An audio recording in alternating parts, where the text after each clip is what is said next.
Hello दोस्तों, nimble notes में आपका स्वागत है। आज हम विज्ञान एनसीईआरटी क्लास 7 की 6 चैप्टर भौतिक एवं रासायनिक परिवर्तन के इम्पोर्टेंट टॉपिक को अच्छे से समझेंगे। तो चलिए इस चैप्टर के बारे में कुछ महत्वपूर्ण बातें जानते हैं।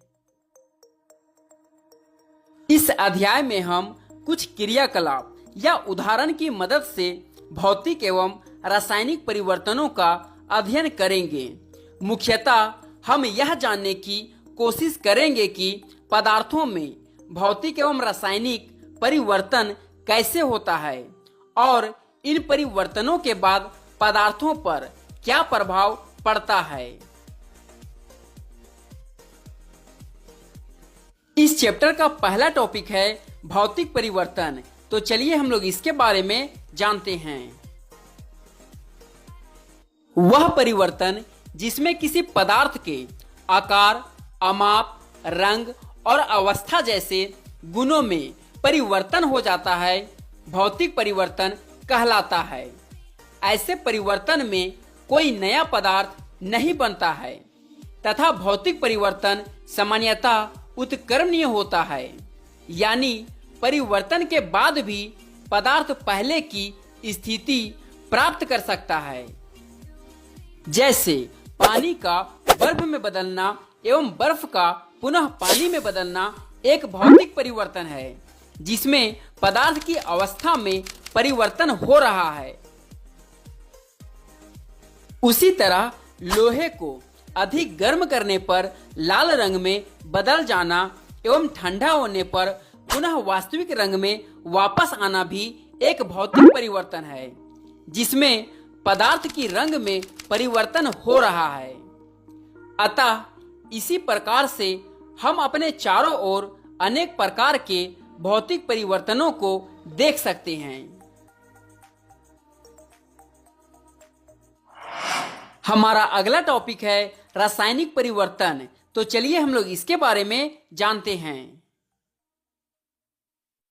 वह परिवर्तन जिसमें कोई एक पदार्थ किसी अन्य पदार्थ के साथ मिलकर एक अथवा एक से अधिक नए पदार्थ का निर्माण करता है, रासायनिक परिवर्तन कहलाता है। रासायनिक परिवर्तन को रासायनिक अभिक्रिया भी कहते हैं। यह परिवर्तन अनुत्क्रमणीय होता है, यानी परिवर्तन के बाद पदार्थ पहले की स्थिति प्राप्त नहीं कर सकता है।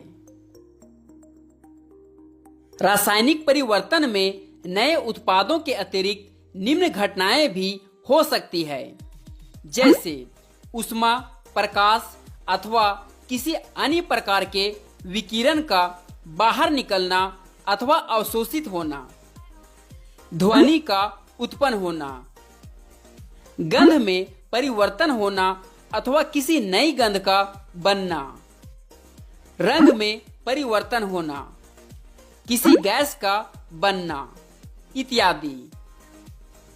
आइए अब हम कुछ उदाहरणों के द्वारा रासायनिक परिवर्तन को समझते हैं। जैसे जब हम मैग्नीशियम के फीते को मोमबत्ती की लो के पास लाते हैं तब यह चमकदार सफेद प्रकाश देती हुई जलने लगती है। फीता पूरी तरह से जलने के बाद कुछ सफेद पाउडर के रूप में बदल जाती है। इस परिवर्तन को निम्नलिखित समीकरण द्वारा लिख सकते हैं। यहाँ पर मैग्नीशियम जो एक श्वेत रंग का फीता है, ऑक्सीजन की उपस्थिति में जलने पर एक नया पदार्थ मैग्नीशियम ऑक्साइड में बदल जाता है जो सफेद पाउडर के रूप में होता है। अब सफेद चूर्ण को एकत्रित करके इसमें जल की कुछ मात्रा मिलाइए। चूर्ण को जल में घोलने पर यह एक नए पदार्थ में बदल जाता है जिसे निम्नलिखित समीकरण द्वारा लिख सकते हैं। यहाँ पर मैग्नीशियम ऑक्साइड एक सफेद चूर्ण है जिसमें जल मिलाने पर एक नया पदार्थ मैग्नीशियम हाइड्रोक्साइड प्राप्त होता है। अतः हमने देखा कि मैग्नीशियम ऑक्साइड एक नया पदार्थ है जो मैग्नीशियम के जलने पर बनता है, एवं मैग्नीशियम हाइड्रोक्साइड एक अन्य नया पदार्थ है जो मैग्नीशियम ऑक्साइड को जल में घोलने पर बनता है। चूंकि इस अभिक्रिया या परिवर्तन में नए पदार्थ का निर्माण हो रहा है एवं अभिक्रिया से बने नए पदार्थ का पुनः वास्तविक रूप में आना संभव नहीं है, इसलिए हम कह सकते हैं कि यह एक रासायनिक परिवर्तन है। हमारा अगला टॉपिक है लोहे में जंग लगना। तो चलिए हम लोग इसके बारे में जानते हैं। आइए हम जंग लगने की घटना पर विचार करते हैं। यह एक रासायनिक परिवर्तन है जो ऑक्सीजन और जल दोनों की उपस्थिति में घटती है तथा लोहे की वस्तुओं को प्रभावित कर उन्हें धीरे धीरे नष्ट कर देती है। जंग लगने की प्रक्रिया को निम्नलिखित समीकरण द्वारा व्यक्त किया जा सकता है। यहाँ पर लोहा यानी आयरन जब ऑक्सीजन एवं जल की उपस्थिति में लंबे समय तक रहता है तब वायु एवं जल के साथ रासायनिक अभिक्रिया करके लोहा अपने ऊपर एक परत का निर्माण करता है जिसे आयरन ऑक्साइड या लोहे में जंग लगना कहते हैं। वास्तव में यदि वायु में आर्द्रता की मात्रा अधिक हो अर्थात नमी अधिक हो तो जंग जल्दी लगती है। हम जंग लगने की घटना को कुछ तरीके अपनाकर रोक सकते हैं, जैसे लोहे की सभी वस्तुओं पर नियमित रूप से पेंट अथवा ग्रीज की परत चढ़ाते रहना चाहिए जिससे उनमें जंग लगने को रोका जा सके। एक अन्य उपाय लोहे के ऊपर क्रोमियम अथवा जस्ता जैसी धातु की परत चढ़ाने से भी जंग लगने को रोका जा सकता है। लोहे पर जस्ता यानी जिंक की परत चढ़ाने का प्रक्रम यसद लेपन कहलाता है।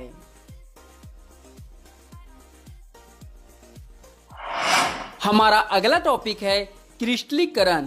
तो चलिए हम लोग इसके बारे में जानते हैं।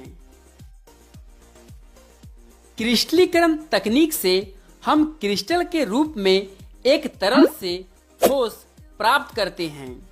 इस प्रक्रिया में ठोस के कण एक क्रिस्टल बनाने के लिए एक साथ आते हैं और केवल एक ही पदार्थ के कण क्रिस्टल बनाते हैं।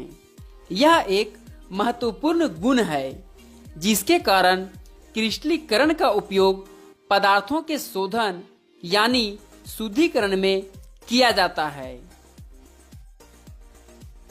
आइए एक उदाहरण की मदद से क्रिस्टलीकरण को समझते हैं।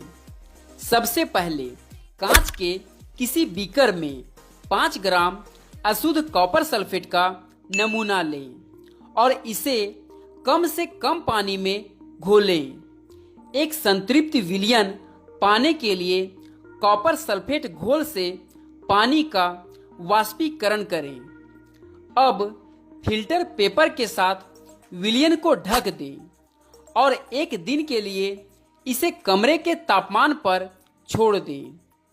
आप कांच के बीकर में कॉपर सल्फेट के क्रिस्टल प्राप्त करेंगे जिसे हम फिल्टर पेपर से छानकर सुखा सकते हैं। किसी तरल से शुद्ध एवं ठोस क्रिस्टल प्राप्त करने की इस प्रक्रिया को क्रिस्टलीकरण कहते हैं।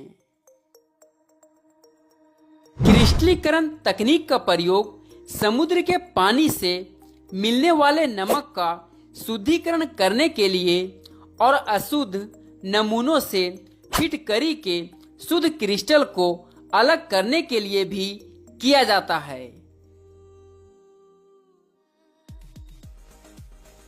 ओके दोस्तों, इस चैप्टर के इम्पोर्टेंट टॉपिक को आप एक बार फिर से देख लें ताकि आपको पता चले कि आपने इस चैप्टर में कौन कौन से टॉपिक को समझा है।